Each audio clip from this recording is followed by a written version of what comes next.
Saudações, galera, beleza? Bom, dando então continuidade ao conteúdo do primeiro ano, vamos avançar e hoje, de certa forma, concluir os pré-socráticos.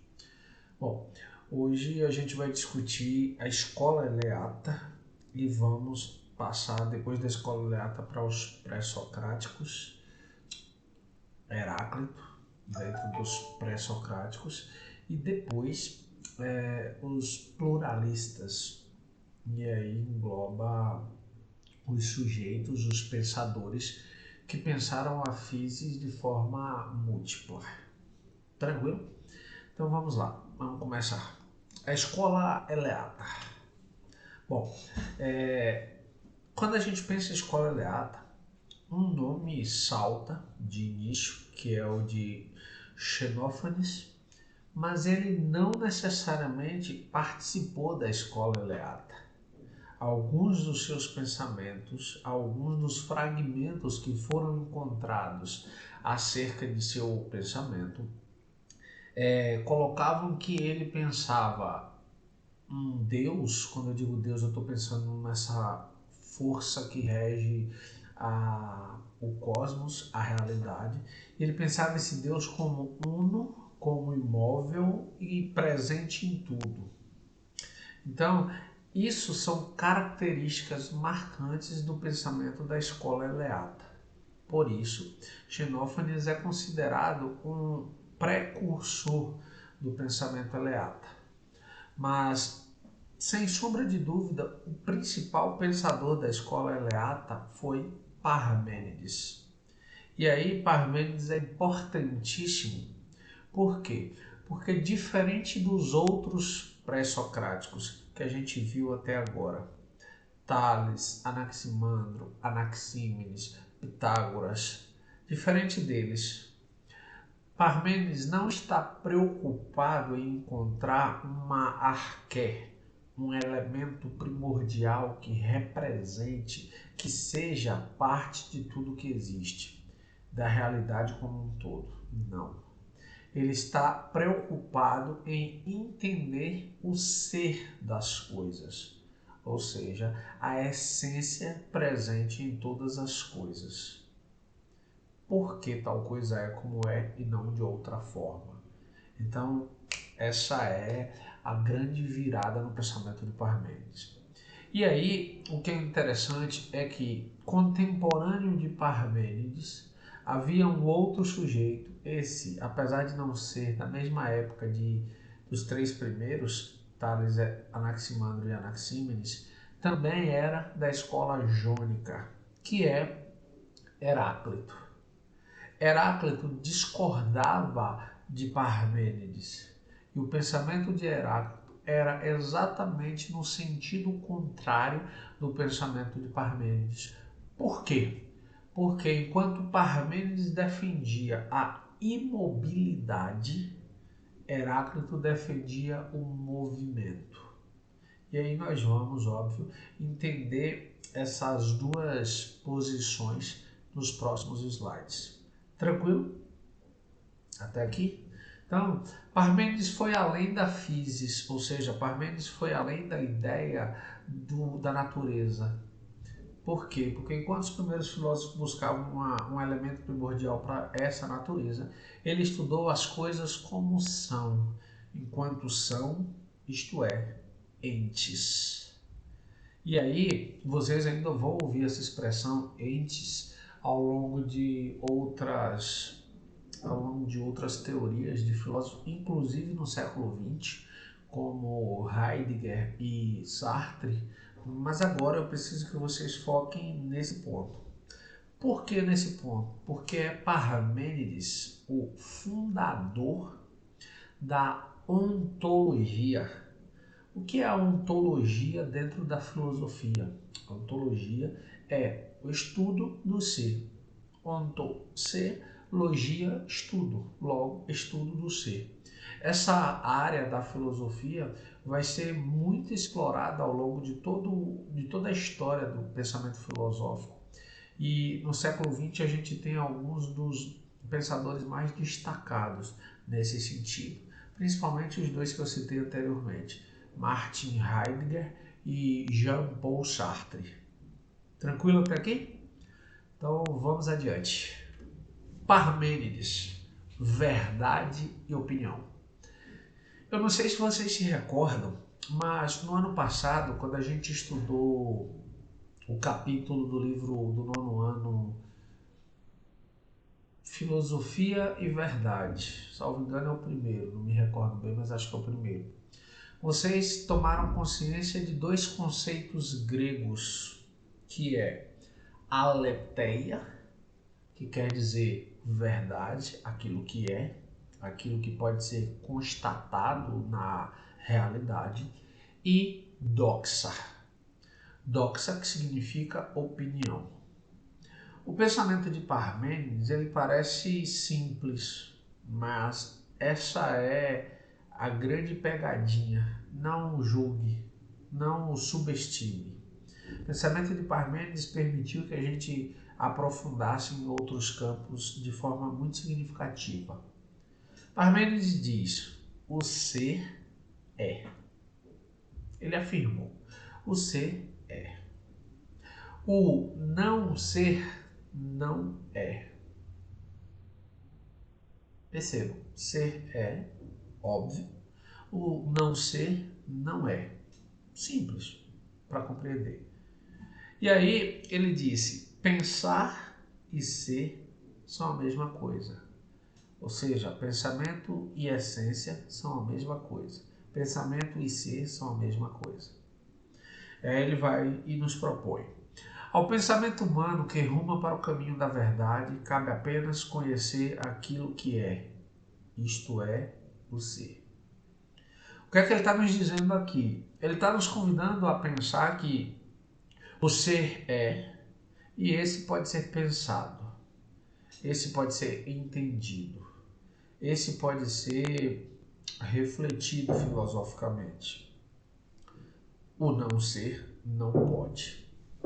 Lembra um exercício que eu fiz com vocês no sexto ano? Vocês devem estar dizendo: caramba, Theo, quem é que vai lembrar do sexto ano?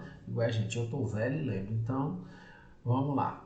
Lembra que eu pedi para vocês pensarem no nada? E muitos de vocês imaginaram um vazio, imaginaram um quarto escuro, imaginaram um quarto claro, mas nunca pensaram no nada. E depois a gente debateu longamente porque não é possível pensar no nada. O máximo que você consegue é associar o nada ao vácuo, ao vazio. Mas esse nada não é o vácuo. O vácuo existe, mesmo como vazio. É mais ou menos o que Parmênides está nos propondo. O nada não é nem pode ser. E por isso devemos nos afastar dessa investigação. Pois do nada, nada vem a ser. O que é que ele está querendo que a gente pense? O que é que ele está querendo nos induzir a pensar? Ele está dizendo: o ser é. O não ser não é. Vou repetir. O ser é. O não ser não é. Ele está querendo dizer que o ser é e ponto. Ele nunca vai deixar de ser. Por quê? Porque ele é eterno. Porque ele é imutável. O não ser não é, não existe. E nunca vai mudar essa sua condição. Ele vai permanecer não existindo sempre. Tá lá, não existe.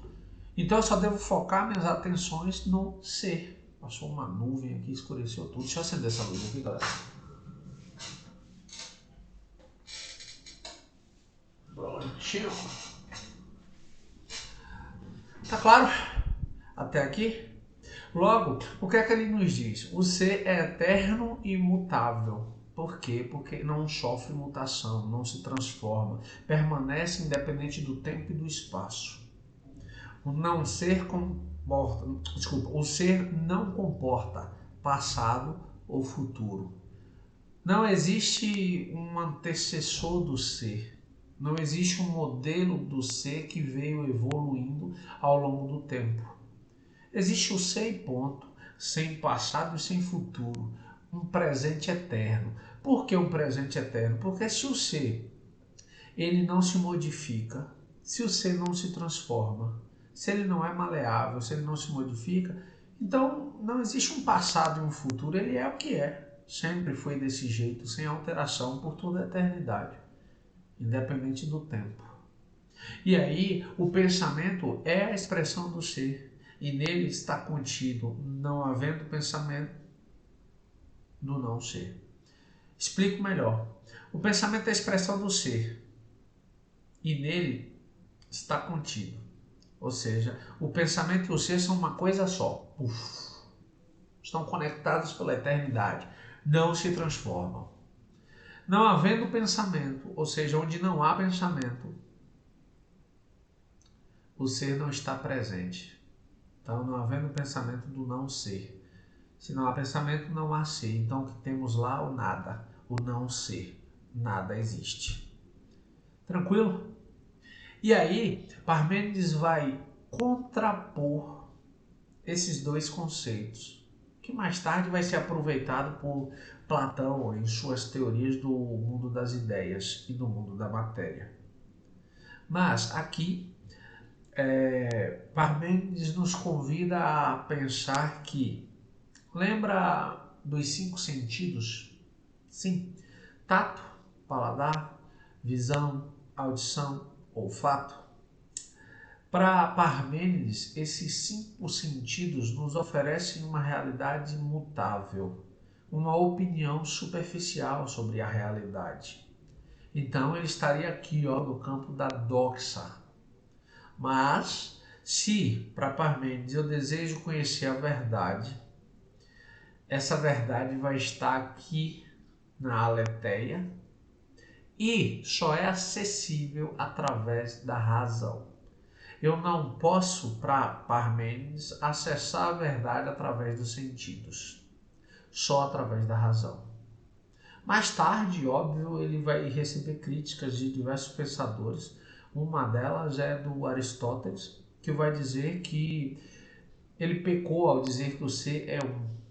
Por quê? Porque para Aristóteles, discípulo de Platão, que veio depois de Parmênides, bem depois,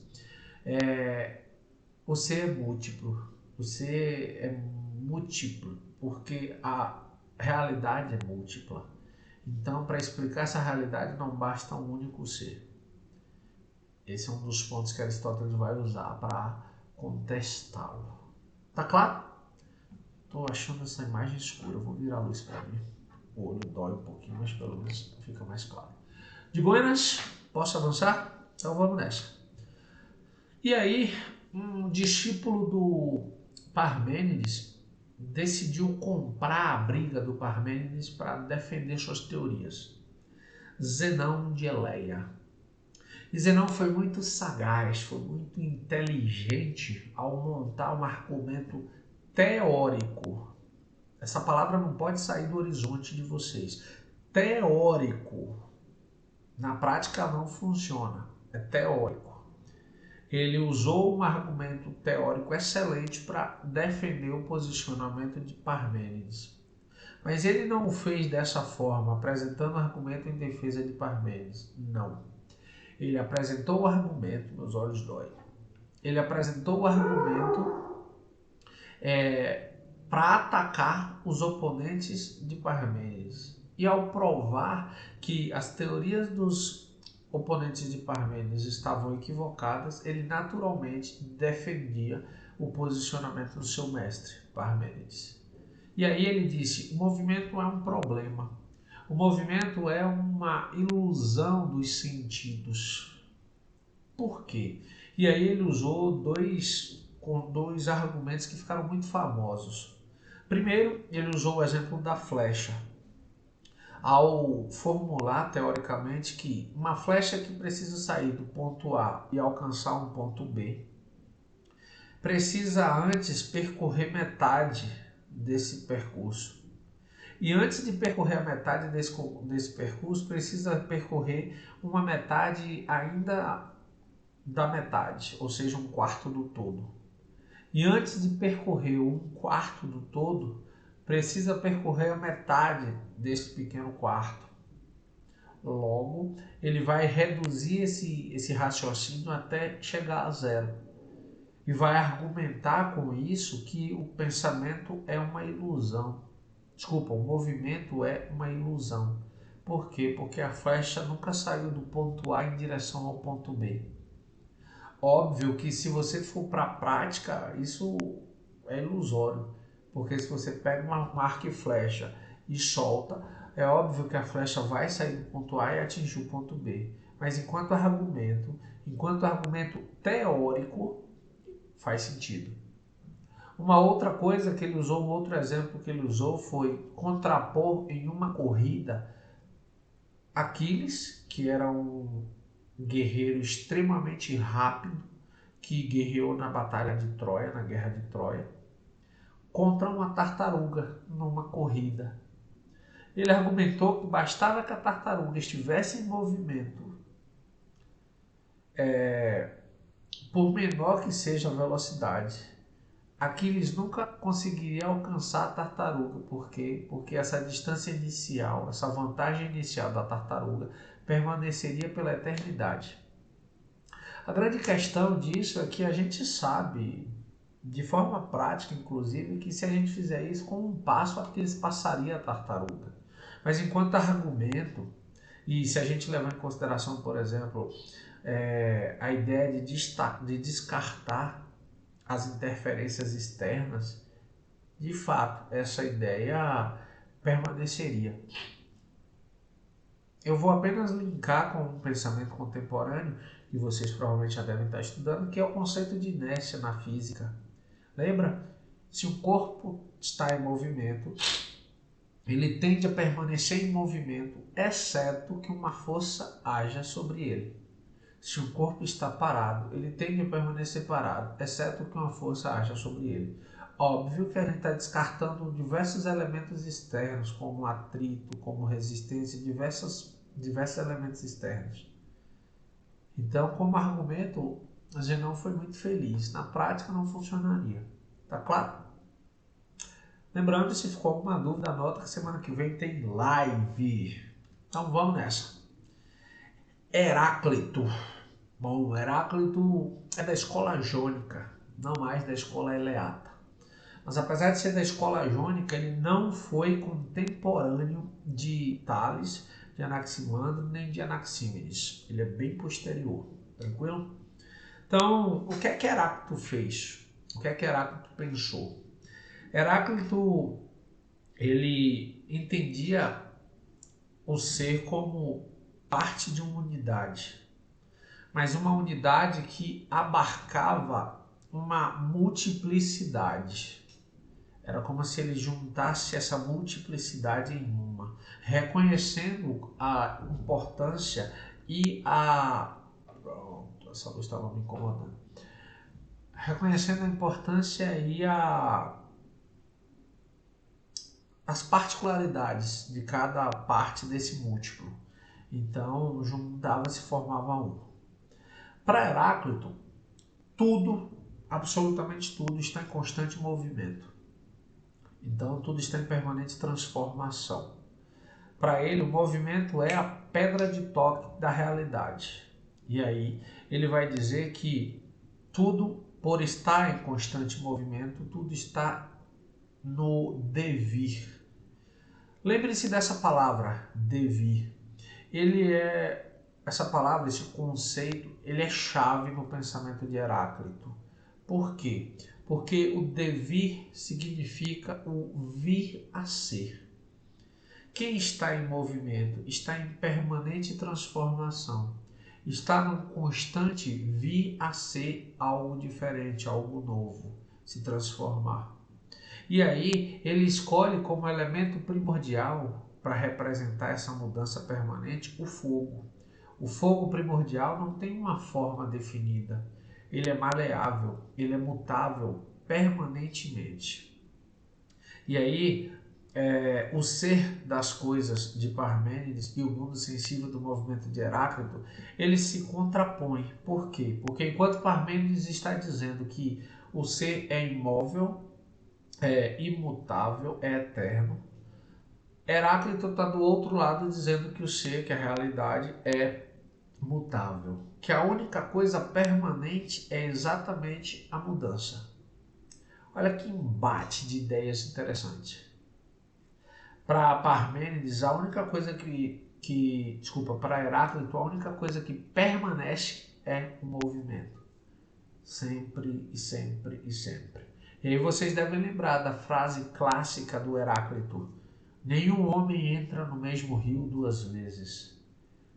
Na segunda, nem o homem nem o rio serão os mesmos. E aí eu já expliquei diversas vezes para vocês o conceito dessa frase, a ideia por trás dela. Então, vamos adiante. Os pluralistas. Galera, depois desse embate significativo entre Parmênides e Heráclito, os pensadores que vieram depois deles precisaram resolver essa dicotomia, essa contradição de ideias. E aí a maioria deles abraçou, de certa forma, a maneira de pensar do Heráclito. Por quê? Porque entenderam que a natureza é múltipla, a physis é múltipla e não una, e não uma como um todo centralizado. Desses sujeitos destacam-se dois nomes: Empédocles, que disse que toda a realidade é formada pelos quatro elementos, e esses quatro elementos eles se agregariam por conta de uma força chamada amor e se desagregariam por ação de uma força chamada ódio. E aí, para Empédocles, tudo que existe é formado dessa relação de agregação desses quatro elementos em quantidades diversas, agregados pelo amor, e o desaparecimento dessas coisas pelo processo de desagregação provocado pelo ódio. Tranquilo? O outro pensador era Anaxágoras. Anaxágoras já se aproxima muito do conceito que vocês vão ver ali nos atomistas.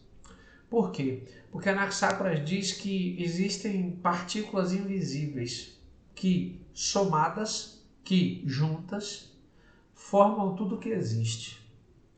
Em algumas traduções, essas partículas serão chamadas de sementes.